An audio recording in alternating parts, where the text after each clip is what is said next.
В этом видео я расскажу о своем опыте борьбы с зеленью в горшках.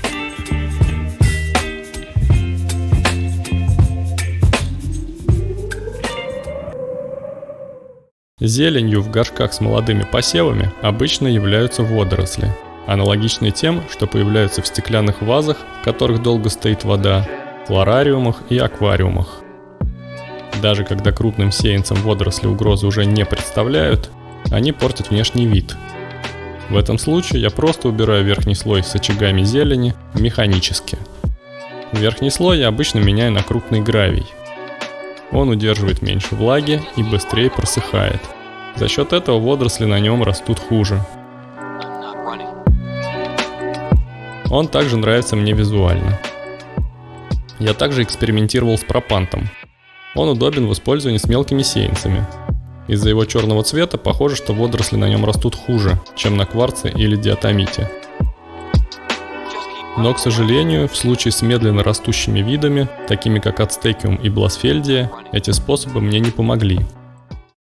В немецком журнале Kakteen und andere Sukkulenten от января 1965 года была опубликована статья про метод посева в стерильную среду, в стеклянную банку. Этот метод исключает появление водорослей и других организмов. Ссылку на оригинальную статью, а также перевод я добавил в описание к этому ролику. Стараясь в целом следовать инструкциям, я вносил некоторые поправки. Например, субстрат использовал чисто минеральный, а семена дезинфицировал доступными на сегодняшний день средствами.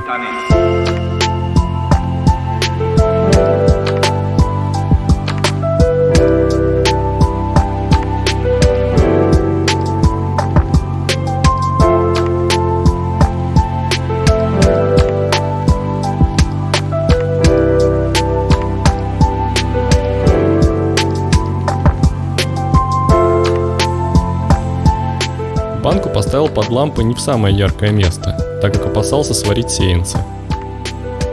Возможно, напрасно. Видно, что некоторые сеянцы тянутся.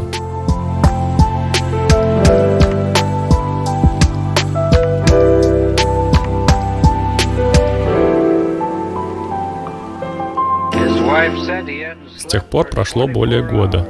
За этот период банка ни разу не открывалась, а сеянцы ни разу не поливались. Не могу утверждать, что это очень эффективный способ, но налицо факт, что бласфельдии еще живы, а зелени в банке нет. В ближайшее время я планирую ее открыть, а сеянцы пересадить. А эти темные, кажется, ариокарпусы.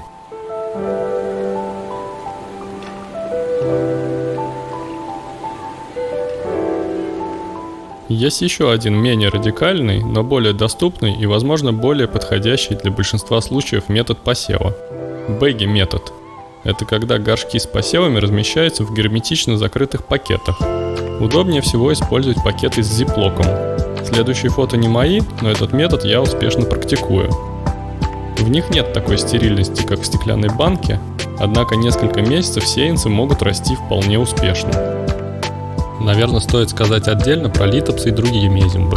С ними проблема водорослей у меня остро не стоит, потому что я полностью открываю посевы уже через недели 2-3 после начала всходов. Если вам было полезно или просто интересно это видео, вы можете поддержать канал подпиской, лайком или комментарием. Спасибо!